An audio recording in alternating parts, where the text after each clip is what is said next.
Et bonjour, je vous retrouve aujourd'hui pour un épisode hors série.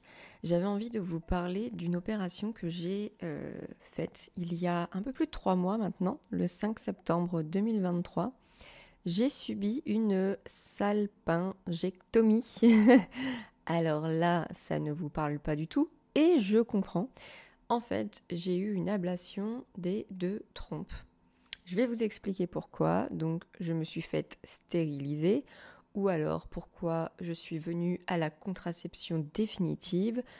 Tous ces petits mots bien sympathiques pour dire qu'aujourd'hui, je ne peux plus procréer de manière naturelle.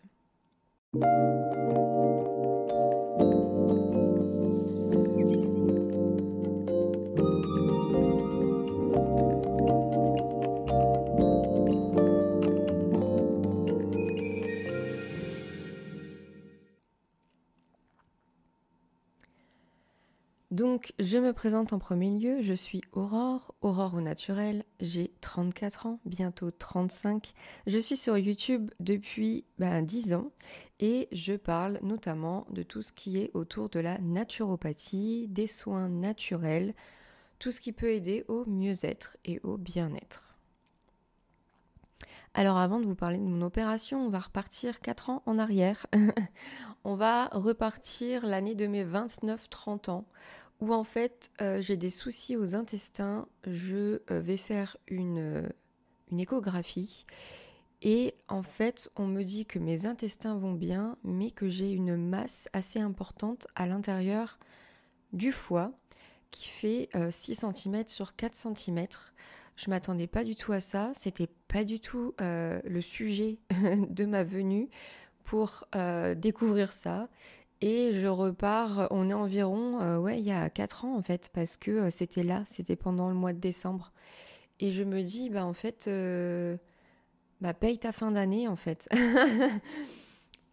Et je vais faire un IRM une semaine plus tard pour savoir ce qu'est cette masse. Et en fait, ça s'avère être bénin, une hyperplasie nodulaire focale. Je vous sors plein de jolis mots aujourd'hui. En gros, c'est comme un énorme grain de beauté. Il n'y a rien de dangereux, faut le suivre, mais c'est juste mon foie qui a changé un petit peu de texture à un endroit, mais il n'y a rien de dangereux. C'est ce qu'on me dit très rapidement. Et aussi, on me dit, ça serait sympa d'aller voir quand même un gastro-entérologue, on ne sait jamais, pour savoir un petit peu parce que ça peut venir de votre pilule. C'est votre pilule qui peut avoir causé ça. Votre foie filtre toutes les molécules qui rentrent dans votre corps. Et cette molécule, les molécules que sont les hormones synthétiques, les hormones de synthèse, ne sont pas forcément des molécules super sympas pour votre corps. Ils filtrent. Et en fait, ils filtrent depuis 11 ans, parce que ça fait 11 ans que vous prenez la pilule. Et ça peut être dû à ça. J'ai une gastro-entérologue qui me dit « Mais ne changez rien à votre vie, c'est pas du tout la pilule, franchement, tout va bien, je vois pas le problème. » D'accord. Je vais voir un gynéco et une médecin qui me disent la pilule peut causer ce genre de choses parce que, comme je vous ai dit, le foie filtre les molécules et ça peut être le cas. D'autant plus que j'ai un passé où j'ai eu une maladie assez importante et qui est très influencée par les hormones. Et on m'a dit, mais de toute façon, vous ne devriez plus prendre la pilule. Pourquoi vous prenez la pilule alors que c'est pas bon pour vous les hormones de synthèse? Oui, mais parce que j'ai pas 12 000 choix en fait. Et donc j'ai pris la décision d'arrêter la pilule. Mais qu'est-ce qui s'offre à moi? Je n'ai plus le droit aux hormones de synthèse. Donc pas d'implant, pas de stérilet aux hormones, pas d'anneau avec les hormones. On me parle de préservatifs. À l'époque, ça fait des années que je suis en couple. J'ai pas du tout envie de m'emmerder avec ça. Désolée du terme. Qui plus est, je suis allergique au latex. Sinon c'est pas drôle. Donc ça commence à être un peu contraignant en fait. Et moi, je leur dis, je dis à mon médecin traitant qui est aussi ma gynéco à cette époque, opérez-moi en fait. Aidez-moi à me faire opérer. À me faire ligaturer les trompes ou me faire retirer les trompes et comme ça on n'en parle plus. Mais vous avez 29 ans, vous êtes à l'aube de vos 30 ans, vous n'avez jamais eu d'enfant, je ne peux pas, non, je ne vous aiderai pas à vous faire ligaturer les trompes ou à vous faire stériliser. Vous allez changer d'avis. Je vais voir plusieurs gynécos, on me sort des dingueries, les unes plus grandes que les autres. Qu'est-ce qu'en pense votre famille? Qu'est-ce qu'en pense votre compagnon? Vous allez regretter. Vous allez avoir votre horloge interne qui va vous dire c'est le moment d'être maman et vous regretterez de vous être fait opérer. De toute façon, il y en a qui m'ont sorti même que c'était illégal, qu'on n'opérait que les personnes qui étaient soit gravement malades pour qui il y avait un risque vital, ou alors des mamans qui avaient déjà eu des enfants mais qui avaient bien au-delà de 30 ans. Donc j'ai des discours qui me dépassent, et surtout au bout d'un moment je me dis en gros c'est eux qui ont l'aval, c'est eux qui choisissent. Y a personne qui veut m'aider, du coup je vais me faire poser un stérilet en cuivre. Et même ça, mon de Dieu, mais nom de Dieu, ça a été tellement compliqué parce qu'on m'a dit mais un stérilet en cuivre ça se pose sur des mamans, sur des femmes qui ont eu au moins 1 ou 2 enfants. On pose pas des stérilets en cuivre sur une personne qui n'a jamais eu d'enfant, qui est aussi jeune que vous, vous rendez pas compte. Et en fait, je galère. Et au bout d'un moment, je leur dis, mais écoutez, j'ai pas 12 000 choix. Je ne peux plus les hormones de synthèse. Enfin, il faut bien que quelqu'un me pose un moyen de contraception parce que faire par rapport aux phases de la lune ou à la glaire cervicale, j'ai pas que ça à foutre, et c'est surtout une charge mentale que je ne veux pas avoir. Je veux être tranquille. Bon, un autre moyen de contraception, quoi qu'il arrive, c'est une charge mentale pour une femme. Donc je me fais poser un stérilet en cuivre. La pose est très douloureuse. Franchement, ça m'a remis sur certains traumas que j'avais pas du tout envie de revoir, et j'ai vraiment subi. Et dès les premiers cycles, je me rends compte vraiment que ça va être assez compliqué parce que tous les symptômes du cycle menstruel sont exacerbés. Je perds énormément de sang. Quand ça fait 11 ans que vous prenez la pilule, vous n'avez pas des vraies règles. Et là, vraiment, je perds énormément de sang. Je suis très très fatiguée, j'ai des maux de tête violents, j'ai vraiment très mal au ventre, mal aux reins, mal à la vessie. Je subis mes règles, vraiment. 1 an se passe, ça peut aller, mais vraiment au bout de la 2e, 3e et la 4e année, c'était vraiment un carnage. Je souffrais énormément. Et en fait, je me rends compte très rapidement que ce stérilet en cuivre, donc qui est un métal, un corps étranger dans mon corps n'en veut pas, mon corps le subit. Et en fait, mes soucis d'intestin sont de pire en pire, mais vraiment, mais très très très grave. Et je fais plein d'examens et en fait, on me dit juste syndrome de l'intestin irritable, vous êtes peut-être cœliaque, arrêtez de manger du gluten, arrêtez de manger ci, et puis faites attention aux fibres. Et en fait, j'ai tout et n'importe quoi comme diagnostic, et je suis un peu perdue. Mais tout ce que je sais, c'est que en fait, je subis, et que les douleurs que j'ai ne sont pas forcément normales, mais sont surtout exacerbées. Et j'en suis persuadée que c'est le stérilet. Mais il se passe 1 an, 2 ans, 3 ans, puis la vie, les aléas de la vie. Entre-temps, il se passe pas mal de choses. Je déménage, je redéménage, et en fait, vous avez plus les médecins ou les personnes qui vous suivaient. Mon médecin traitant déménage à La Réunion.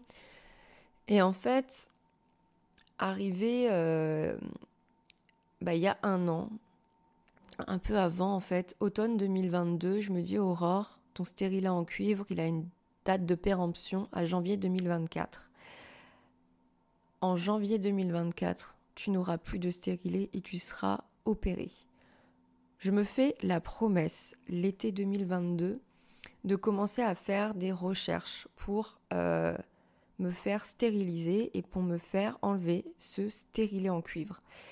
Je vais voir différents médecins, gynéco, sage-femme, et tout le monde me dit la même chose. Votre corps ne supporte plus votre stérilet en cuivre et ça se retourne contre vous. Donc en effet, les symptômes que vous avez sont nettement le reflet d'un corps qui rejette le stérilet en cuivre. Et en effet, il faut l'enlever. Ok, il faut l'enlever, mais qu'est-ce qu'on fait? Ah ben, je peux vous proposer une pilule. Ben non, en fait, je ne veux pas de pilule. Et je vais voir une sage-femme qui me dit, écoutez, vous avez même pas 35 ans, vous n'avez pas eu d'enfant.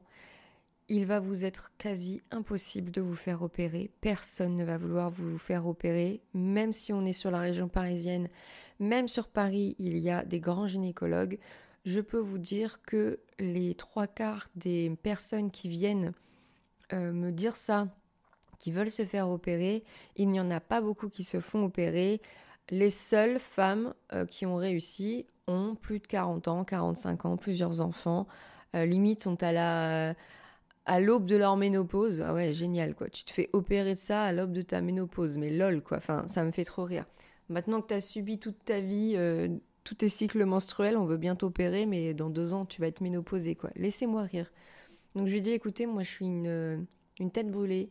Je ne veux pas ravoir un stérilet en cuivre. Mon corps souffre, je subis au quotidien. Tous les jours, je subis le fait d'avoir mes règles, le fait d'avoir un cycle. J'ai des douleurs atroces pendant l'ovulation, je saigne pendant l'ovulation, j'ai des douleurs atroces pendant les rapports, je subis, mes intestins sont déglingués. Il n'y a pas un jour où je suis vraiment tranquille sur un cycle de 4 semaines ou de 28 jours. Je suis tranquille vraiment qu'une petite semaine. Pour moi, ce n'est pas vital. Je n'ai pas encore 35 ans. Qu'est-ce que va être ma vie? Qu'est-ce que vont être ces 30 prochaines années avant ma ménopause? Je vais me flinguer. Enfin, il y a un moment où vraiment j'avais des idées noires, où je me disais, mais je vais jamais m'en sortir. Je vais subir toute ma vie. Et en fait, je me dis, il faut absolument que tu sois prête pour 2024. Et tu as 1 an pour trouver quelqu'un qui veuille t'opérer. Je sais que j'ai 4 mois de délai légaux, de rétractation, de réflexion. Donc 4 mois, ça va vite. Donc je me suis dit, mais j'ai vraiment que 6 mois où il faut que je trouve quelqu'un qui veuille m'opérer. Et il se passe encore quelques mois et je subis certaines choses dans ma vie, notamment au travail.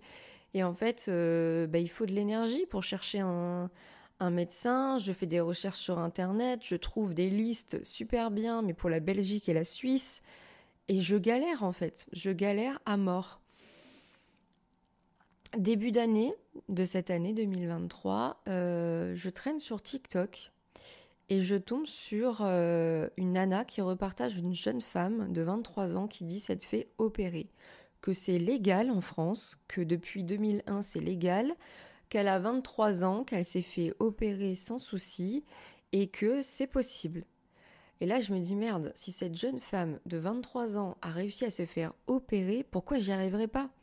Et en fait, TikTok et les réseaux sociaux sont bien faits. Je retombe très souvent sur d'autres personnes qui témoignent de leur opération. Des jeunes femmes de 25 ans, de 26 ans, pareil, n'ayant pas eu d'enfants et qui se sont fait opérer en France. Parce qu'à un moment, je me posais même la question, est-ce que je n'irais pas me faire opérer en Belgique ou en Suisse ou en Espagne ? Enfin, je réfléchissais à des choses et en retombant sur ces vidéos, je me disais, attends, mais c'est pas possible quoi. C'est pas possible, je peux trouver. Et je passe vraiment une journée entière à chercher et je tombe sur une liste qui s'appelle stérilisez-moi.com ou .fr avec une base de données de tous les gynécologues qui veulent bien opérer des personnes qui se sont fait opérer soit avec des clips, soit avec des ligatures de trompe, donc soit on fait un nœud ou en fait on ferme le chemin, ou alors complètement retirer les trompes entièrement, ou alors juste une ablation d'un petit bout de la trompe. Et en fait, je me rends compte que y a des personnes qui opèrent des femmes comme moi, donc les nullipares, qui n'ont jamais eu d'enfants, qui ont moins de 35 ans. Et en fait, je fais mes recherches et je tombe sur quelqu'un dans le 77, parce que j'habite dans le 77. Je tombe sur un nom. Qui est à 20-30 minutes de chez moi, notamment dans la ville où vivent mes beaux-parents. Et je me dis, putain, un miracle. Un miracle. Je me renseigne quand même sur le gynécologue et je commence à voir des articles de presse, à le voir en interview, à la télé, dans des émissions quand même assez sérieuses sur la santé. Et en fait, je lis des articles sur cette personne et je me dis, mais waouh, c'est la bonne personne, quoi. C'est la bonne personne. On est à ce moment-là, février 2023. Et je me dis, bah écoute Aurore, prends rendez-vous en visio sur Doctolib. Et c'est possible, je prends rendez-vous en visio sur Doctolib. Je lui parle pendant une demi-heure et là je tombe sur une personne bienveillante dans la compréhension, qui s'excuse de ce que j'ai pu entendre, qui s'excuse des conneries que ses consoeurs et confrères ont pu me dire, qui prend la charge et la responsabilité de tout ce que les gens ont pu me dire et me mettre dans le faux. Et il m'explique, non, depuis 2021, c'est légal. En plus de ça, la chirurgie a évolué. Vous rentrez le matin, vous repartez le soir.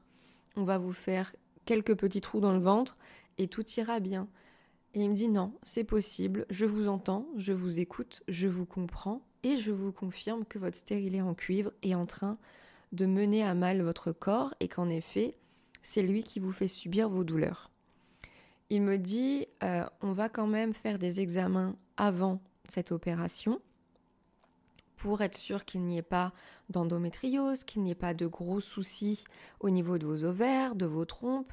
Et moi, ce que je vous propose, c'est de vous enlever les trompes parce que ça peut, comme ça, réduire les futurs cas de cancer quand vous allez vieillir et notamment à la ménopause.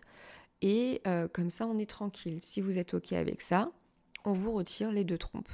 Sachez que vous pourrez, plus tard, si vous le souhaitez un jour, avoir une grossesse, mais on sera sur une grossesse type PMA, donc ce sera une grossesse assistée, parce que vous ne pourrez plus tomber enceinte de manière naturelle, mais on pourra prendre vos ovules dans vos ovaires, faire une fécondation in vitro avec les spermatozoïdes de votre conjoint, et ensuite on vous réimplantera l'ovule fécondé dans votre ventre. Vous pourrez avoir une grossesse classique et accoucher. Donc, c'est juste le fait de ne plus tomber enceinte naturellement, ça vous ne pourrez plus. Et il m'explique tout ça. Je dois faire une prise de sang, je dois venir le voir en vrai, je dois faire une échographie endovaginale, donc à l'intérieur du vagin, pour voir au niveau des ovaires comment ils sont, les trompes comment elles sont, le col de l'utérus, tout ça, savoir s'il n'y avait pas de soucis et s'il n'y a pas d'endométriose, parce que je lui décris vraiment des douleurs très vives et très violentes lors de mes règles et en dehors de mes règles. Je le verrai 1 mois plus tard en vrai, il me fera un examen, on discutera ensemble pendant bien 3/4 d'heure, il m'expliquera tous les détails. Et en fait, la date sera fixée au 5 septembre 2023. Il faudra que je prenne rendez-vous avec l'anesthésiste et j'aurai des bas de contention à acheter, de la bétadine, etc. Et en fait, tout va se dérouler forcément. Les 4 mois de délai de rétractation vont être passés. On arrive à 1 semaine de l'intervention, je vais voir l'anesthésiste et il m'explique que je vais être endormie totalement. L'anesthésie générale me fait peur, on m'enlèvera mon tonus musculaire. Forcément, j'aurai une aide à la respiration, mon cœur sera suivi et l'opération sera assez rapide si tout va bien. Je rentrerai le matin à 7h et je partirai le soir chez moi. Je ne passerai pas de nuit à l'hôpital, nous sommes en ambulatoire. Tous les frais seront pris en charge par ma mutuelle, mais je me fais opérer dans un hôpital privé, donc il faudra que j'avance 400 €. Ce que j'ai fait. Et en fait, ça s'est passé d'une manière très fluide. J'étais très stressée, donc j'avais été voir mon hypnothérapeute juste avant, parce que en fait, pour moi, le fait d'être complètement inconsciente pendant plus d'1 demi-heure et ne pas savoir ce qu'on fait de mon corps, ce qu'on fait sur mon corps et qu'est-ce qui se passe, ça remonte certains traumas. Et j'avais vraiment besoin d'être suivie et d'être accompagnée. Mais dès que j'arrive, je suis super bien entourée. Les infirmières sont très gentilles, la personne à l'accueil est adorable. Je suis accompagnée de mon conjoint, donc forcément ça me fait du bien. Je suis rassurée en fait. Je vais évidemment passer cette opération en ayant mes règles, parce que sinon c'est pas drôle. Donc forcément, j'ai dû avoir une protection hygiénique spéciale pour le bloc opératoire, etc. Une belle jolie couche. On vous demande de vous foutre complètement à poil. Vous avez une charlotte, des surchaussures, enfin des surchausses, cette espèce de veste, de chemise d'une matière pas très agréable. Ma protection hygiénique pour le bloc opératoire et les fameux bas de contention que je devrais garder jour et nuit pendant 7 jours. Je les enfile avant de partir au bloc. J'étais la première à passer, étant allergique au latex, c'est un risque en moins, donc je suis la première à passer. Je descends bloc opératoire avec mes bas de contention à dentelle noire. Et en fait, on m'explique tout ce qui va se passer. On me pose le cathéter. Tout le monde est vraiment très gentil, très adorable. On me fait plein de compliments sur mes tatouages parce que je suis remplie de tatouages. Et en fait, ça fait un sujet de conversation qui permet un petit peu de dédramatiser et de me déstresser. On me met au bloc opératoire, il y a pas mal de bruit, hein. On pose un cathéter, à droite on me pose un tensiomètre, on entend des bip bip, la soufflerie, etc. Mais on m'explique tout ce qui se passe, tous les bruits. On m'annonce que le chirurgien revient de vacances, qu'il est tout joyeux et qu'il veut me parler avant que je m'endorme. Et en fait, jusqu'au dernier moment, il me dit « On y va ? Est-ce que c'est OK pour vous ? Est-ce que vous êtes toujours consentante à vous faire opérer ? On retire bien les 2 trompes, on vous enlèvera le stérilet à la fin de l'opération, vous dormirez. Est-ce que c'est OK pour vous ? » Et en fait, je dis oui. On me fait respirer dans un masque, on me met dans justement le cathéter que j'avais dans mon bras, on me met l'anesthésie générale et là je sens le produit froid, acide, très fort passer dans mon corps. Et là je me rends compte que vraiment ce sont des molécules mais extrêmement fortes et je m'endors en 2 secondes. Je me réveillerai 2 heures plus tard où là j'aurai vraiment conscience de l'heure qu'il est. J'ai fermé les yeux, il était environ 9h. Je réouvre les yeux, je vois une horloge, il est 11h20. Pour moi, il s'est passé 2 minutes. Je me réveille plutôt fraîche. Je me réveille plutôt bien et je me sens bien en fait. Je me sens bien, un peu dans le pâté, mais je me sens bien. Je remonte dans ma chambre. Quelques minutes après, mon conjoint arrive et il me demande si ça va. Et je lui dis franchement, ça va. Franchement, je me sens plutôt bien. J'ai juste énormément envie de pisser.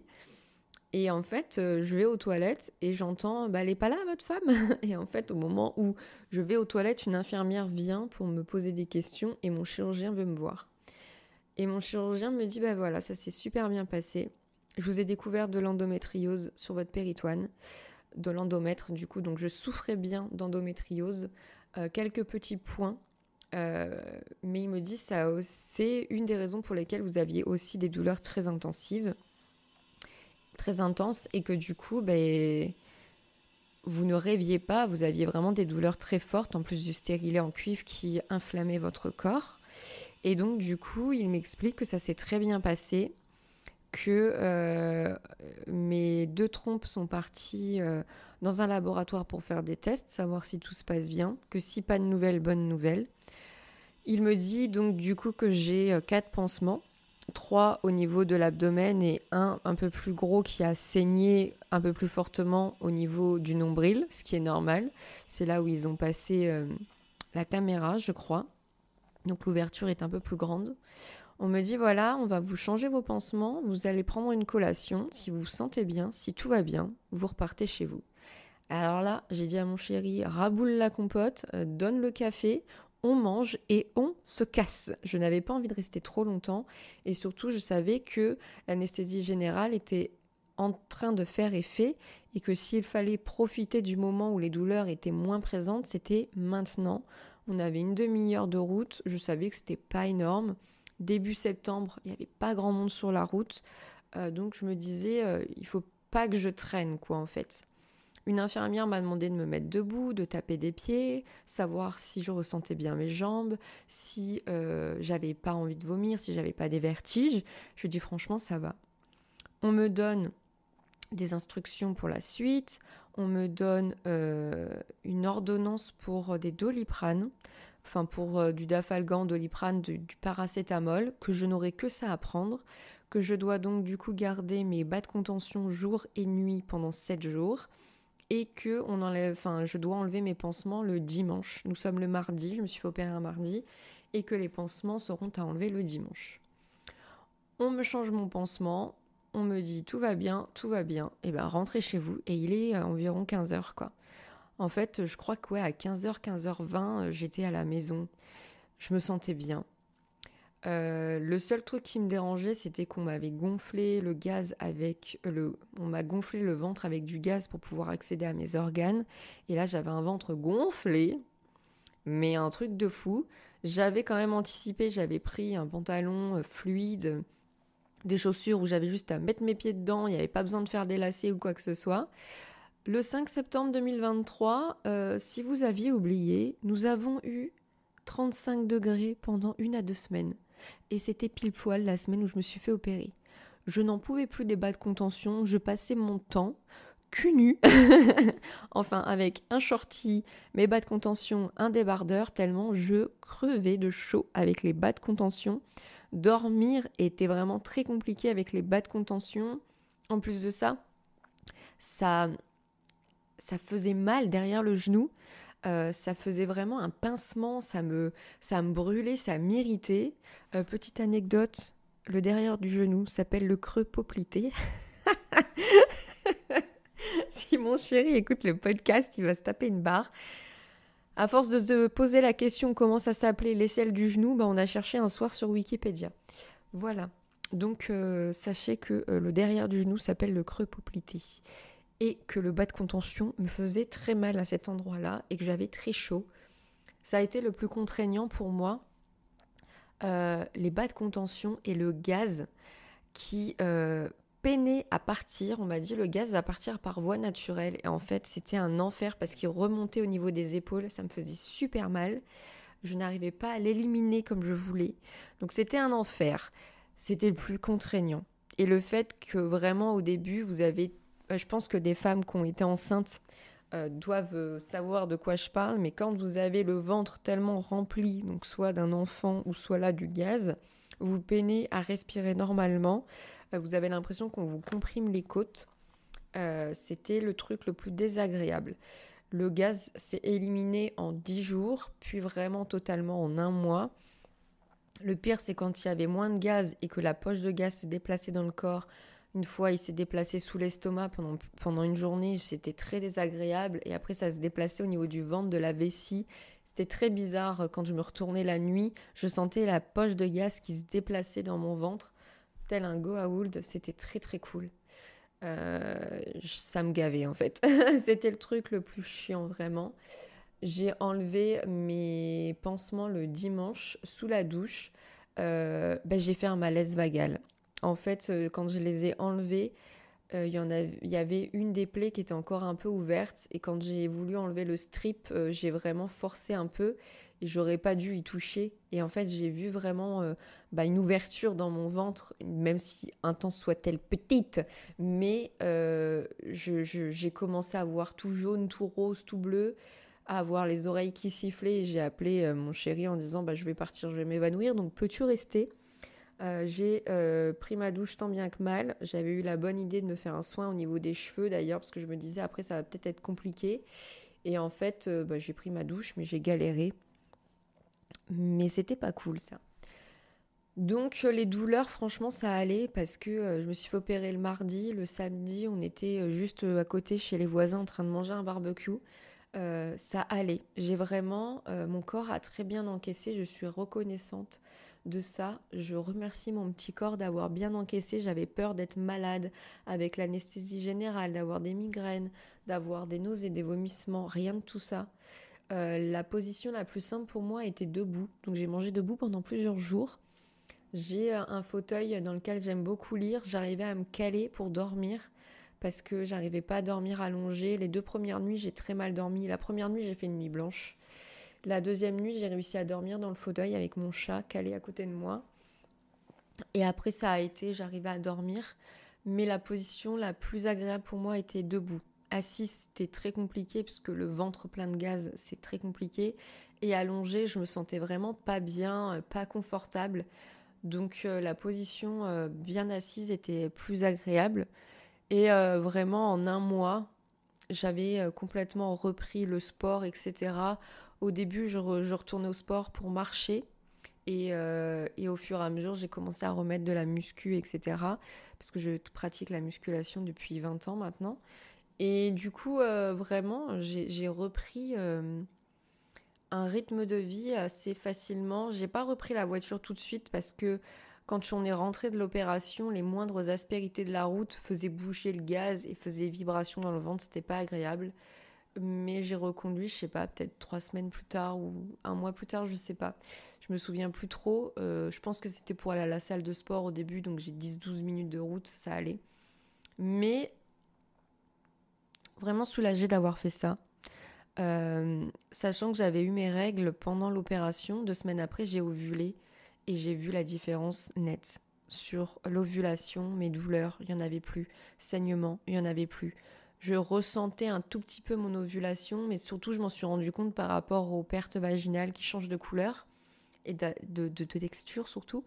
Et dès que j'ai eu mes règles un mois après, le jour et la nuit, plus de douleur. J'ai eu mes règles en fait, comme si, comme j'ai dit à mon chirurgien que j'ai revu un mois plus tard, après mon opération, je lui ai dit j'avais l'impression d'être en sixième, d'avoir des crampes, d'un seul coup une grosse crampe, d'aller aux toilettes et oh, bah j'ai mes règles. Vraiment, ça a été ça. J'étais à la salle de sport et je me suis dit j'ai vachement mal au bidou quand même.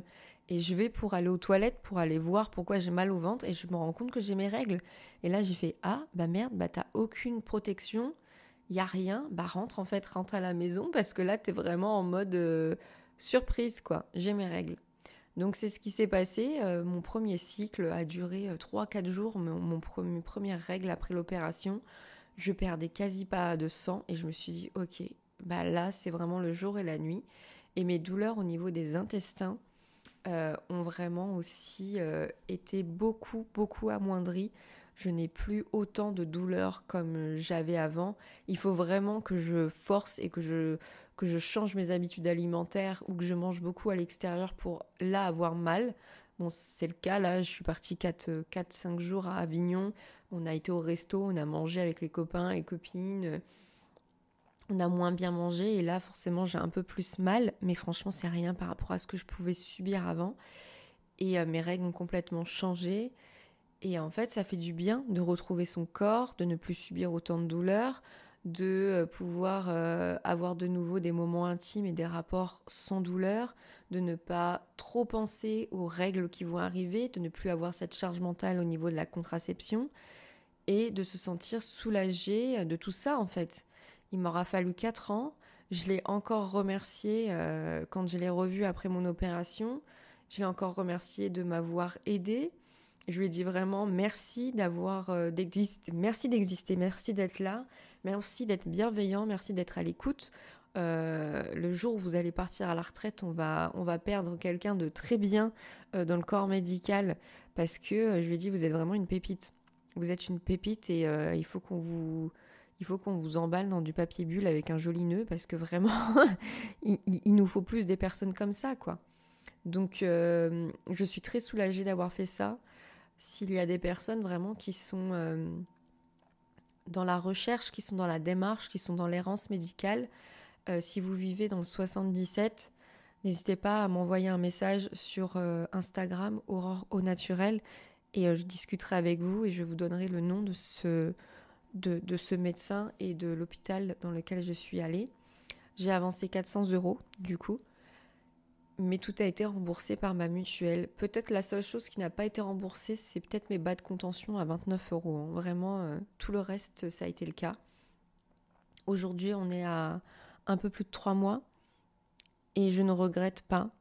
J'ai eu beaucoup de réflexions parce que forcément, quand vous savez que l'annonce de la date, elle est là et que vous voyez la date d'opération avancer et arriver, je suis partie une semaine en vacances avant pour me changer les idées.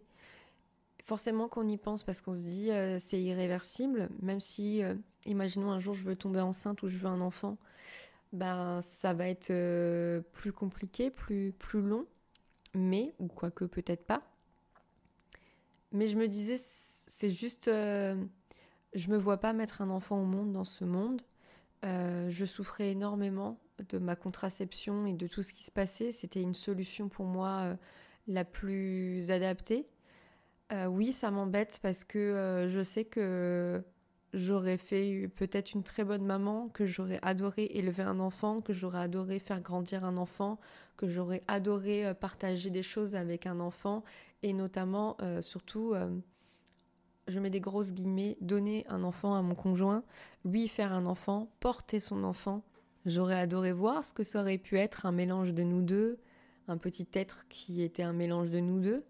Ça m'aurait fait kiffer de voir un enfant métissé, euh, peut-être avec des jolis yeux en amande et des cheveux roux bouclés. Ça aurait été très, très beau, à mon avis, et j'aurais adoré voir ça.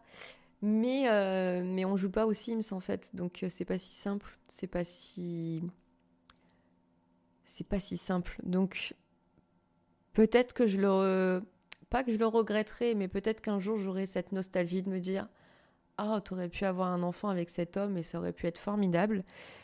Mais je sais aussi tout le poids, tout ce qui fait que je n'ai pas fait d'enfant. Et pour ça, je sais que je n'aurai pas ce regret. Mais après, la vie est très surprenante et on ne sait pas de quoi demain est fait. En tout cas, aujourd'hui, je me sens tellement mieux. Je suis très contente, mon corps va mieux. Je ne subis plus le fait d'être une femme et d'avoir des règles. Je ne subis plus mon cycle menstruel. Je ne subis plus cette charge mentale de contraception.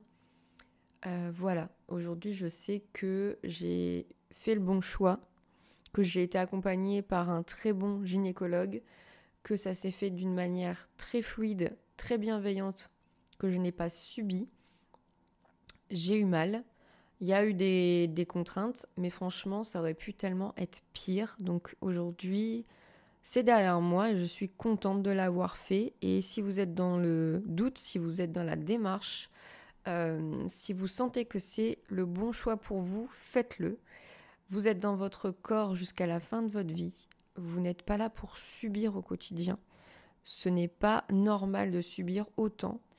Vous pouvez vivre votre vie de femme sans être dans la contrainte, dans la charge mentale et dans la douleur au quotidien. C'est possible, je l'ai fait, donc je pense que vous aussi, vous pouvez le faire. Et vous pouvez aller sur le site stérilisez-moi.com, je crois, je le mettrai en barre d'infos, pour aller voir la liste des gynécologues de votre région qui ont opéré des femmes nullipares ou des femmes qui ont eu des enfants, etc. Donc voilà, ce petit résumé de 38 minutes quand même sur mon opération. J'espère que ça vous aura intéressé, que vous aurez appris des choses ou si vous êtes dans la démarche et que vous allez bientôt vous faire opérer, savoir ce qui va se passer pour vous. Ne vous inquiétez pas. Le but, c'est de venir vraiment de manière le plus zen possible, d'être accompagné, de se préparer au mieux. Et en fait, comme ça se passe vraiment bien. De bien se reposer, de bien manger. Et comme ça, votre corps va être d'attaque pour vous aider à vous rétablir au mieux. Je vous souhaite une belle journée, une belle après-midi ou une bonne soirée selon le moment où vous allez écouter ce podcast. Je vous remercie de m'avoir écouté et d'avoir fait une belle arrivée de mon podcast sur Spotify. Et je vous dis à très bientôt dans un prochain podcast.